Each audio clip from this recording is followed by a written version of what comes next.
Ladies and gentlemen, the Palace Press Officer under Secretary Claire Castro. Magandang araw, Malacanang Press Corps. Ito po ang ating pahayag patungkol sa pangyayari sa Senado kagabi. Mga bandang alas 4 ng hapon kahapon, May 13, nagsagawa ng live stream si Senator Bato de la Rosa sa kanyang official Facebook account na umano'y aarestuhin siya. Sinundan ito ng mensahe ni Office of the Sergeant at Arms, Retired Police Major General Mau Aplasca sa media na may aarestuhin sa Senado. Ilang minuto pagkatapos nito, ang mga tauhan ng OSAA ay may nakita umanong NBI agents sa property ng GSIS. Ang Senate ay umuukupa sa ilang bahagi ng GSIS property. Isang bridge ang nag-uugnay sa opisina ng GSIS at opisina ng Senado. Ang susi upang mabuksan ang pintuan mula sa Senate papunta sa bridge na konektado sa GSIS ay hawak ng OSAA o Senado. Si GM Wick Veloso ng GSIS ay humingi ng assistance sa NBI para ma-secure ang kanilang premises. Ito po ay pinasinayaan ni NBI Director Atty. Matibag. Kaya nagpadala ng NBI agent sa GSIS premises bandang alas 6 ng gabi. Pinagbigyan ito ng NBI at sa puntong ito gusto nating linawin. Una, walang assault na ginawa ang NBI agents sa Senado. At pangalawa, walang operasyon ang NBI o PNP na arestuhin si Senator Bato. Pero bago nito, noong nakita ng OSAA na mayroong NBI agent sa GSIS, katabi ng Blue Guard, nakita na agad na naka-gear up ang OSAA. Nag-vest at naganda sa isang operasyon. Pagdating sa bridge sa GSIS premises, tinanong ng OSAA ang NBI agent na nakaupo, lamang kasama nga ang isang Blue Guard ng GSIS. Nagpakilala na NBI agents at nung nagsabi sila ng kanilang pagkakakilanlan, agad nagpaputok ng warning shot si Sergeant at Arms Mau Aplasca. At dahil doon, napilitan ding magpaputok ng warning shot ang NBI agent. As of 11:09 a.m., several sources confirmed that the Senator Bato, is no longer in the Senate premises. But we are still getting official confirmation on the report. At para po mabigyan tayo ng detalye, makakasama po natin si NBI Director Atty. Melvin Matibag at PNP Chief General Jose Melencio Natates Jr. Magandang umaga po sa inyo lahat. Magandang umaga. Maraming salamat po, Yusek Claire Castro, at magandang umaga po sa inyong lahat. Yung pong sinabinanggit ni Yusek Claire Castro was exactly what transpired during po nung araw na yan kahapon po. No? So siguro po kung meron lang mga katanungan, I will be willing to address your questions po. Magandang umaga po sa atin lahat. Salamat sa pagkakataong ito. Nakikita nyo naman ang NBI Director at ang Philippine National Police na aking pinamumunuan. Magkatabi ngayon. And so, ito po yung ating iimbestigahan, lalong-lalo na yung nangyari kagabi, early morning last night. And so, we are coordinating such that we can go into the bottom of this case. And the personalities who are involved should be accounted and or fully investigated.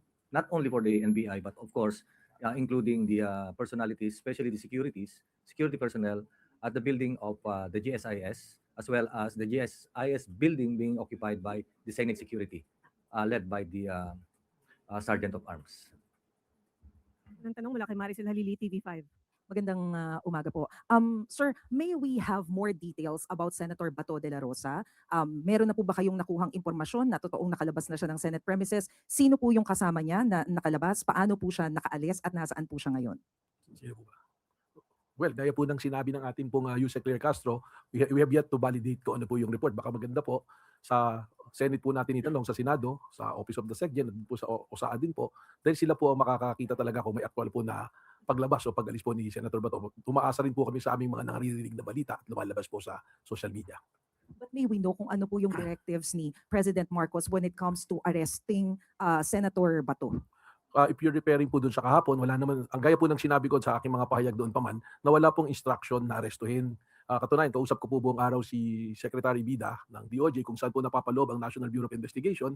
At ang sabi lang po, respondihan namin yung kahilingan ng GSIS, subalit hindi kami mag-a-approach kahit po nga dumaan doon si Senator Bato, ang ano namin is to monitor. Sapagkat alam po naman nating lahat na mayroon pong kaso na ongoing ngayon sa Supreme Court at wala man pong TRO, pero from the point of view of lawyers po, gaya ng DOJ, 3 araw lang, 72 hours po yung binigay na palugit para po sumagot yung kampo ng gobyerno at ang pangkampo ni Senator Bato. Kaya ang tingin po natin dito ay magkakaroon kaagad ng mabilisang resolution po ang ating pong Korte Suprema na mas mabubutihin po natin na huwag muna pong kumilos ng hindi naaayon sa magiging direksyon po ng korte. Ano po.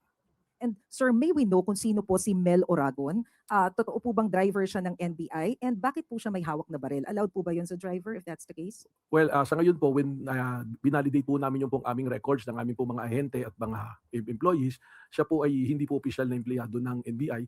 Ngunit nung aking pong nagkaroon na po ako ng sariling investigasyon, lumalabas po na siya ay parang volunteer kasama po ng mga ahente po. No? Doon po sa katanungan kung alaw humawak ng baril, yun po kasi yung nakita na naglalakad, pinahawak. Pero yung actual naman po na pangyayari, wala naman po siyang access po doon sa baril na hawak-hawak po niya. So, sir, sorry, panghuli na lang. So kasama po siya nung mga As NBI a agents na driver po. nag-assist sa GSIS? As a driver po ng grupo po, yun po yung report sa akin ng mga NBI. But officially, he is not a member or employee po ng National Bureau of Investigation. But did- Kasi po sa mga operation po namin, just to educate po ang ating po publiko, lahat po, pag operations po kasi, meron po talaga mga tinatawag na force multipliers, yung mga volunteer po. Para po kasi sa kakulangan po ng tao, taka meron po din kami tinatawag na mga alpha or assets, yan po na rin yung mga ginagamit namin to solicit intelligence report po para sa aming mga operations po. Thank you, sir. Salamat po. Sunod na tanong mula kay Katrina Domingo, ABS-CBN. Sir, ipinapavalidate lang po, yun po bang mga rumesponde sa GSIS para i-secure or armed NBI agents? Well, yung request po kasi sa amin na sulat na aking natanggap ng alas 5:08 PM po kahapon mula po kay GM Piloso is to secure and panatilihin po yung kapayapaan and peace and order. So pag may request pong ganun, talaga pong nakabihis naman po ng pang ano tawag dito, yung pong kanilang ordinary gear na ganyan, dala po talaga yung mga ganyan na arms. Ano po. Sir, bakit po may drilling involved? Can you categorically explain to the public bakit po may drilling involved? Nakita ko rin po yung video na yan at kung makikita nyo naman po, yung mga suot ng tao nagdi-drill, hindi naman po pang aswat. Ang nagdi-drill po, tinatanggal po nila yung lock because the access from the Senate going to GSIS, yung susi po, ang report po sa akin ni GM Biloso is nandoon po sa Senate. Ang gusto po niya, isara po yung lugar na yon kasi nga po, labas-masok na raw po ang iba't ibang tao, hindi na po masecure yung lugar at yung mga employees. So yung primary concerns po niya. Kaya kung makita niyo po yung video drilling, tapos sinarangan po ng mga metal cabinet para hindi po madaanan na yung lugar po na yon. Sir, in a span of 3 days, 3 beses pong nalusutan, if that is the proper term, ni Senator Ronald De La Rosa ang NBI. First, hindi nahabol sa stairwell ng Senate. Pangalawa po, kahapon, supposedly, nagkagulo doon sa Senado and he was holed up in his office. At ngayon naman po, nakaalis sa Senate without the NBI knowing exactly kung nasan po yung senador. To what do you attribute these lapses Okay. or these discrepancies? Hindi naman po siguro lapses. Ano po, there's an operational requirement po. Number one, yung doon po sa Senado nung hindi po siya na-aresto. Naikwento ko na po yan eh. Kaya ka po ako humihiling ng buong kopya ng CCTV mula nung dumating siya sa parking kung kanino siya nakasakay na sasakyan hanggang sa pumasok. Dahil ang nakita na lang po nating video, yung takbuhan na lang eh, yung habulan. Hindi po naipakita ron na magsiserve na ng warrant, kakausapin na po si Senator Bato, tinakil niya po yung babaeng ahente. Kaya po nagkaroon ng takbuhan. At nung nagdeklara po ang Senado na protective custody nila si Senator Bato, minabuti po namin na irespeto yung sinabi na yun ng Senado sapagkat ang respeto po natin sa co-equal branch po na executive ay nandoon. Yung pong mga issue ng legal na wala namang ganung basihan, hindi na po natin po napag-uusapan. Kaya naman, nung dumating na po sa korte, na-validate naman din po yung naging desisyon ng NBI na wag pong arestuhin si Senator Bato. Ito naman pong pangalawa, ganoon na rin po yun, karugtong na mayroon pong pending na kaso sa Supreme Court and the strict instruction is wag pong arestuhin. And at the same time, ang gusto po ng ating pong pamahalaan, i-maintain na yung peace and order, mataas na po masyado yung po bang pagtatalo-talo, pag-aaway-away ng iba't ibang grupo. Ito naman po, hindi pa naman po validated kung talagang nakalis na po siya sa Senado kung saan po nagpunta. Sir, ma'am, sorry, last on my end for this round. Based on the premise or the timeline na nilatag po kanina ni Undersecretary Claire Castro, how convinced is the Executive Department doon sa mga swirling rumors na the chaos in the Senate yesterday was staged, allegedly? Well, that is a part of an ongoing investigation. Ipinasok naman po lahat yan. Sa ngayon po, magkatulong po ang NBI at ang PNP, re-reviewin po natin yung mga footages kung may mga CCTV at we will use po yung atin po mga forensic capabilities para malaman po natin kung ano po talaga yung nangyari. Ano po. Sunod na tanong mula kay Ivan Mayrina, GMA. I address the question to the Chief PNP and the NBI Director. Sir, may we get a categorical answer related to sa tanong ni Katrina? Would you say that the incident at the Senate last night was staged for whatever reason? Kaya po nung sinabi ko, Sir Ivan, yan po ay bahagi pa ng ating ongoing investigation. Ang mapari lang po namin mailad sa inyo, yung pong inilad din ni Yusek Claire Castro na factual kung paano po nangyari. We'd rather not draw conclusion po sa isang ongoing investigation, but rest assured po that we have final result of the investigation ay papaalam po natin to sa publiko. Tama po yun. On the part of the Philippine National Police, katulad nung sinabi ko kanina, papasalamat ako, nandito ang ating Director NBI. In as much as the Philippine National Police po ang maglilid ng investigation dito.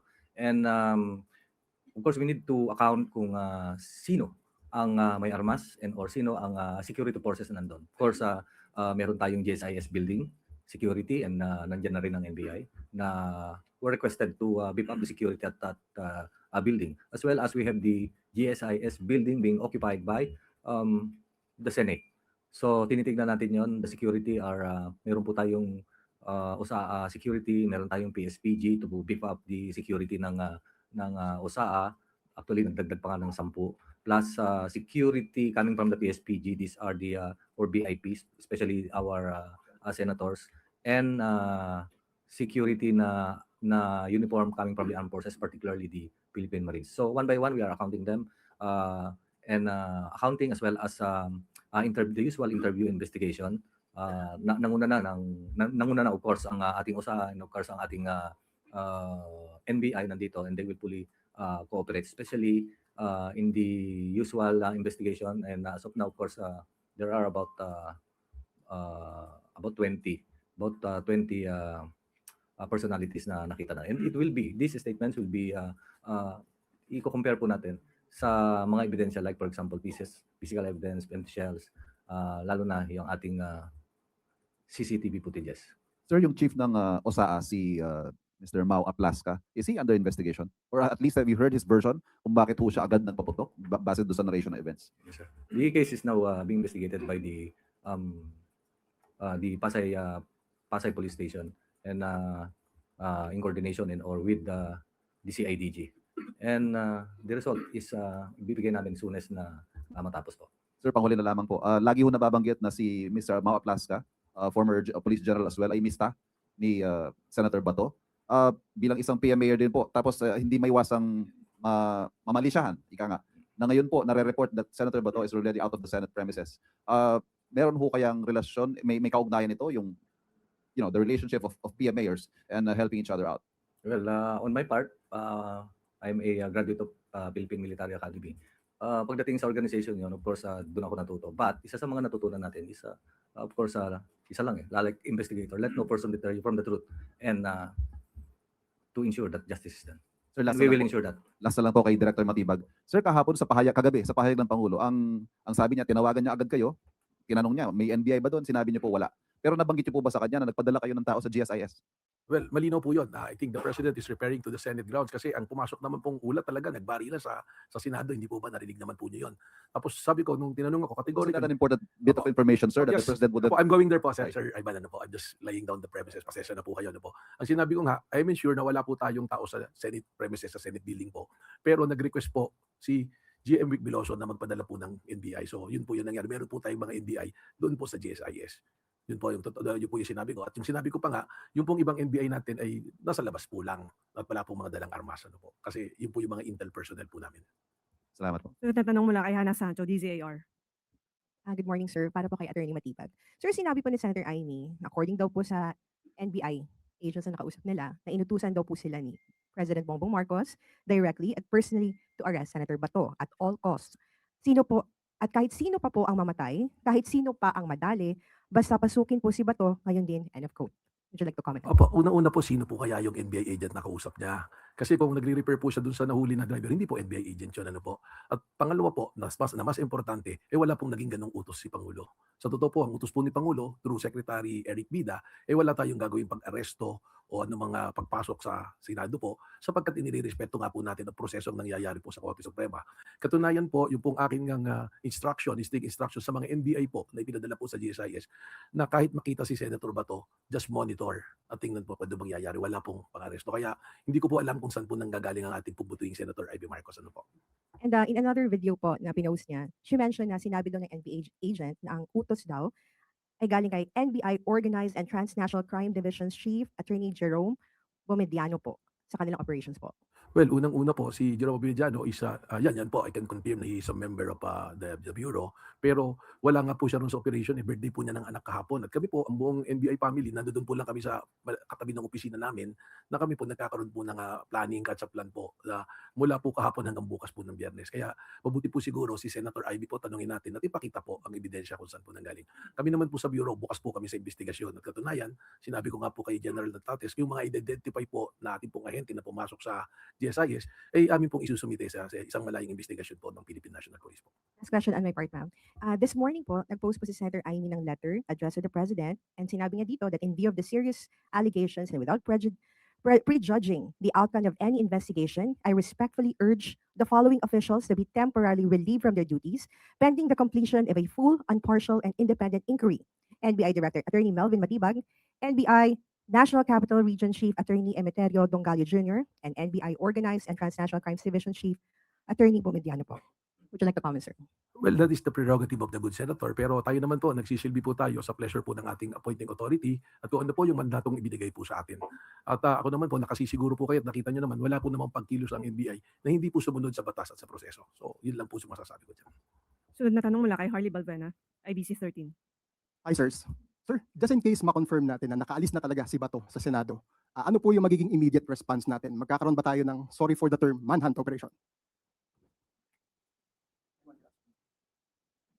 Siguro po, agitain muna natin kung ano talaga yung nangyari doon, kung nakaalis na po talaga si Senator Bato. Pero just the same, there will be an interagency collaboration with the PNP, NBI, the law enforcement agencies, ang DOJ po, ang PCTC, at syempre po always in coordination with the Office of the President bago po tayo makapagbigay ng talagang pahayag na sigurado po gagawin.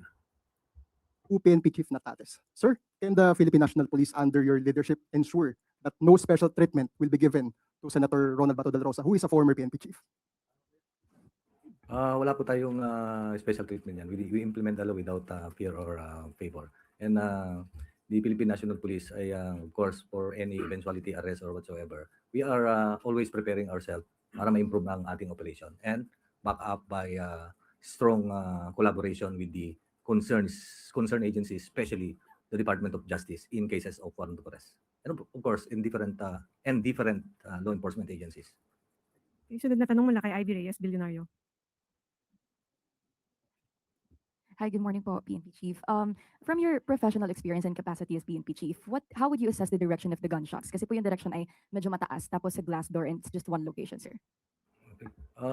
Mahirap mag-speculate, but of course, let's just wait for the result of the investigation. Lalong-lalo na we are counting more than hundreds of testimonies of witnesses, whether witnesses and or yung hindi involved doon na nakakita.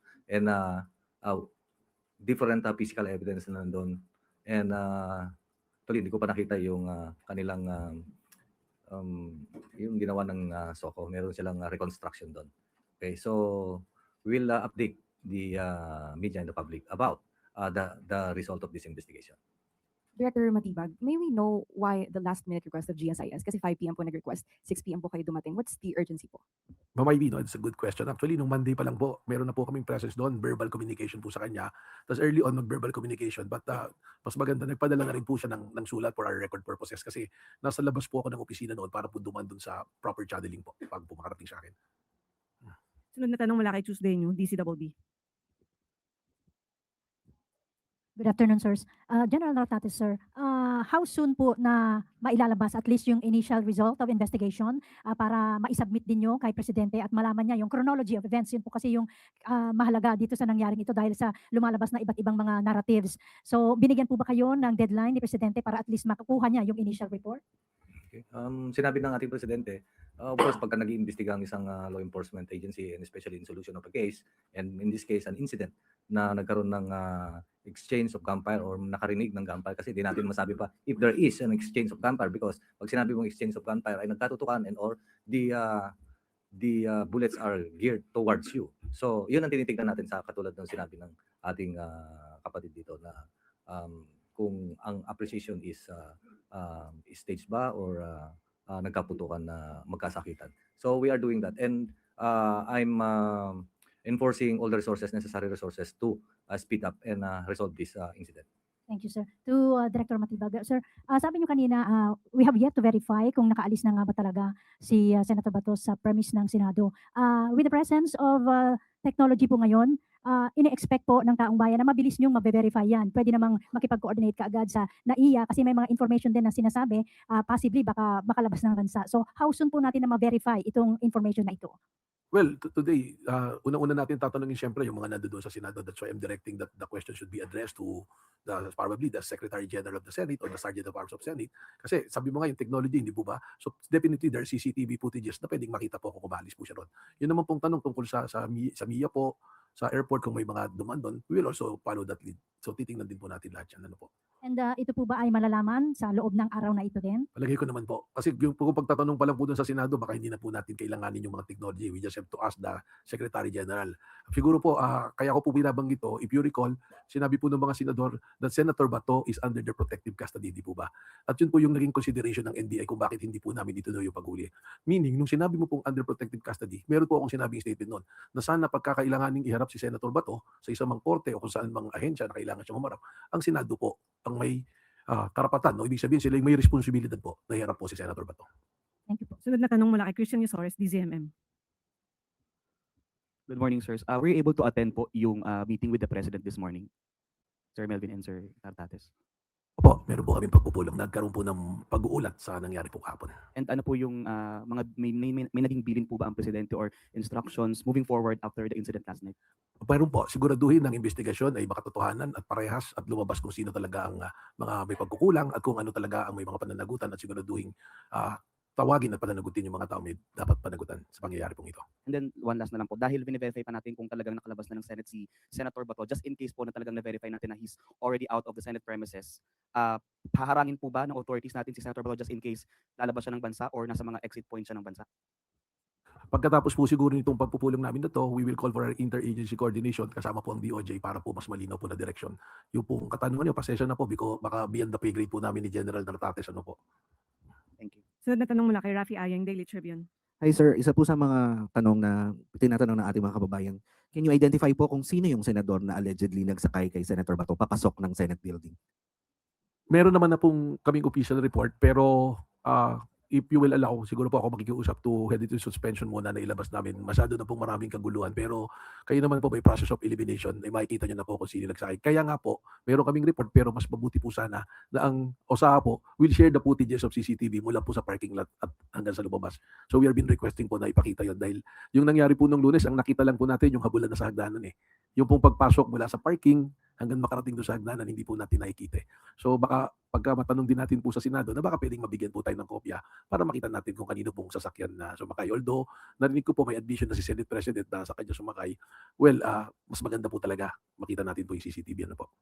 And sir, yun nga, sa ginawang allegedly nga na pagtakas ni Senator Bato na sa Senado ngayon, ano po ang repercussion nun na para sa kanya? Kasi di ba may warrant of arrest na siya sa ICC, ano po kaya ang magiging repercussion nun sa kaso niya? Baka po yung katanungan, it's rather the DOJ will answer it. Although I'm a lawyer, yung aking pong sagot will not para magkaroon ng bearing po sa usapin dahil right now I'm here as the director of the NBI which is a law enforcement agency po. Thank you. Sunod na tanong mula kay Kenneth Pasyente, PTV4.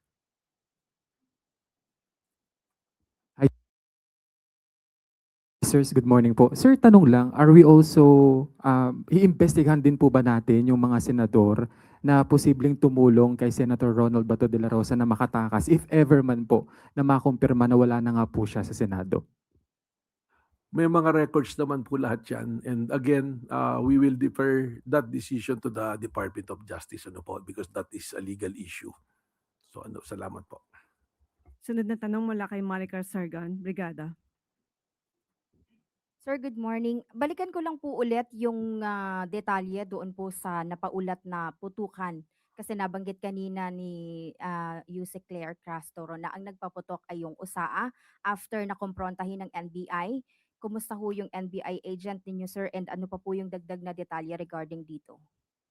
Unang-una po, nung nagkaroon po ng putukan na ganun, well, yung NBI po, nag-warning shot din po. Yun ang recollection sa akin. Pero after mag-warning shot, doon na po nagkaroon ng maraming pagputok na nanggaling po sa tapos yung ating pong NBI agent, umalis na po ron sa lugar, tumakbo na po. May kasama po siyang blue guard eh. So pares na po silang umalis. Okay naman po, pero ako po ay holding him para po madala po namin sa NBI yung kanyang firearms, pati po siya para po magkaroon po ng maayos na investigation po ang PNP po. May information na po ba kung ilan yung shots ilang putok po ba yung Yes, sabi po ng NBI, ang recollection niya parang 6 na warning shot yung kanyang pinuputok and yun po yung sinasabi niya. So, iimbestigahan din po ng PNP po yan. Thank you, sir. Huling tanong mula kay Eileen Taliping Abante. Sir, good afternoon po. Kung sakaling napatunayan na nakalabas na si Senator Bato sa Senado, may pananagutan ba ang mga senador, lalo na yung nag-commit ng protective custody sa kanya? Again, yan po ipoproseso po ng ating pong Department of Justice. They're the primary department to lead this. Pero ang sinasabi ko lang po, for my point of view, nung amin pong iniatras yung paghuli ng NBI, hindi po ibig sabihin ay hindi na namin na-arrestuin. Pero ang ibig sabihin po nun, nirirespeto namin po yung sinabi ng Senado na under protective custody. As a lawyer, I will speak na pag sinabing under protective custody mo, ibig sabihin, ikaw ang responsable na ilabas yung tao pag hiningi po sa'yo. Yan Kaya po nga, yung sir. mga nasa rules of court naman po yan. Ano po. Kaya nga sir, cargo mo pero nakawala sa'yo. So anong magiging repercussion yan kung sakali? Well, kung meron pong mga pagtatanong, paglilitis, then evidence pa rin po magkakaroon pa rin po ng evidence. Medyo mahaba pa pong usapin na rin po yun. Ang nasasabi ko lang po ngayon, kung ano po yung nangyari na, yun po yung pwede nating masabi po. Thank you. Salamat Malacanang Press Corps. Balik sa iyo, Yusek Claire. Magkakaroon lamang po tayo ng karagdagang katanungan. Kanina po ay nabanggit at natanong sa inyo kung ilang putok at nabanggit niyo po ay mula sa NBI agent. So after that na nagkaroon din ng warning shot, nag-start ang OSAA ng warning shot. At after that, nag-warning shot din ng NBI agent. At pagkatapos nun sabi niyo marami ng putok ang nangyari. Kanino galing yung putok after ng warning shot ng NBI agent? So, ulat po sa akin ng aming ahente ay nanggaling po lahat sa miyembro po ng OSAA po. Marami po sila. Mga ilang putok po yung naitala sa kanilang pagkakaalala? Basta marami po. Hindi, mahirap po kasi sunod-sunod na po na putok yung nangyari based on the report po na binigay po sa akin. General Natates, meron po kayong info? Sa tingin ko po, not less than 30. But of course, we are investigating Not less than 30, 30, sir? not less than 30. Because it will be quantified dun sa CCTVs as well as empty shells that are recovered during the SOCO operation, as well as yung mga naalis pa. Why? Because doon sa CCTV, makikita naman natin doon may nagpulot ba ng basyo. Hindi natin ma-account. So we are fully accounting it. Sir, yung tinatanong kanina ni Ivy, yung putok ba ay galing sa, tama ba, yung direction? Oo. Galing ba from the Senate o galing from the GSIS premises? Okay. The barrier na nandun is pintuan, but close na yon. Yun yung kaninang nagsasabi ng drilling. Kaya doon sa drilling, doon sa pinto na yon is naglagay ng bolt. So that is a fact. And then hinarangan ng mga steel cabinets para hindi makapasok doon sa premises ng GSIS coming from the Senate and vice versa. And the other one is yung salamin. Beside that is an exit door going to the bridge, going to a canteen in GSIS. And of course, kakausapin natin ng GSIS and Senate. What is the purpose of this exit door going, a bridge going dun sa malapit dun sa is it a barrier? Yan na mismo ba yung ating boundary? Kailangan mag-usap sila or kailangan imbestigahan sila kung nag-uusap ba sila. Is there an evacuation plan? Is there fire evacuation plan? And the purpose of this door at saka bridgeway. And beside that is the window. The window is hold with bullets. Okay, so hindi ko maano yung but initial appreciation of that is the bullets came from inside. Inside Senate. Inside the Senate. Okay, thank you very much. Attorney Matibag, sabi niyo po, kinausap po kayo no May 11 regarding protective custody. Sino po ang nakausap tungkol sa protective custody? Yes, you're referring po siguro dun sa nangyari nung Monday. May 11, yes sir. Opo, ang nangyari po kasi noon, nung arestuhin namin, tapos 7:30 yata po yun, narinig ko na nag-motion si Senator Marcoleta na file ng resolution to put Senator Bato into protective custody. Nung narinig ko po yun, nagkonsulta po ako sa kila Secretary Bida na sinabi ko, siguro hindi na muna natin arestuhin in deference also in respect to the Senate. Pero ang nangyari po, nung pinapo-pull out ko na po yung amin pong arresting team, yung pong binanggit na pangalan na gustong ipasuspinde, yung NCR po namin, hinarang po sila sa baba, gusto silang i-detain. So minabuti ko po na tumawag kay kay SecGen Dong Mendoza para kausapin, mag-negotiate na total we're pulling out, baka naman pwede nang palabasin kami. So ginawa ko po, pumasok po ako sa Senado expecting to talk to Senate President Alan Peter Cayetano. Nung pagpasok ko po sa pintuan, andun po si Senator Ivy, Senator Pia Cayetano, Senator Loren, Senator Mark Villar, Senator Marcoleta initially, tapos dumating po Senator Jinggoy and Senator Bongo. So dun sabi ko, hindi na naman kami mag-aaresto. Ang purpose na lang po namin, palabasin yung mga ahente. So, nung una, yung po nilang pumayag. So, until nagkasundo po kami na to release them na ako po yung mamamahala at magkaroon kami ng parallel investigation sa nangyari. So, nung in-interview po ako, doon ko po sinabi yon na yung protective custody, we are expecting na dahil nasa Senado na, sinabi nila yan, it means that they are responsible doon sa pagkatao ni Senator Bato at kung may mga ilangan na siya humarap, dapat ang Senado ang magbibigay. At nabanggit ko rin naman po yan sa amin pong pagpupulong. At lumalabas naman po talaga na nabigyan ng Senado ng protective custody. Well, opo, kaya nga po nandito siguro at nagkagulo dahil ang iniisip nila yung amin pong ginagawang pag-secure ng GSIS premises at ng mga tao po ron, iniisip nila na huhulihin namin. Dahil gaya po ng sinasabi nyo, maaga pa lang, parang nung nalaman po nila na walang TRO na in-issue yung Supreme Court, ang naging thinking is uhulihin po si Senator Bato. So sa inyong pagkakaalam, since may protective custody, sabi nyo ang Senado ang may responsibilidad para sa location, if ever, ni Senator Bato. Yes, nabanggit ko po yan doon sa pagpupulong namin privado. At the same time, publicly, sinabi rin po natin yan. So kung talagang wala na, according to some sources, confirmed daw na wala na Senator Bato sa Senado. Ano po ang mararamdaman nyo since kayo po yung nakipag-usap sa Senado? Well, malungkot po yan dahil I feel that dapat yung aming pong usapan dyan, it should be honored po yan eh. Dahil ako naman po naniniwala ng ating mga senador, mga kagalang-galang po nating senador, sila po humingi ng ganon at ang pagkakalam naman natin, puproteksyonan nila hindi lamang po si Senator Bato, kundi yung pong ating mismong mga batas at konstitusyon na umiiral. Katulad ng binanggit po ni Ivan, kung merong pagtingin yung ibang mga kababayan natin na mukhang stage ang commotion na ginawa para palabasin si Senator Bato, meron po ba kayong ganong naulinigan? Well, I will be very honest, Yusek Claire, no? That's the sentiment of our NBI agents kasi nandoon kami, of course, hindi na rin lang para sa seguridad ng GSIS, kundi yung amin na ring mandato na siguraduhin na isang tao na may mandato de aresto ay malaman namin kung saan pupunta.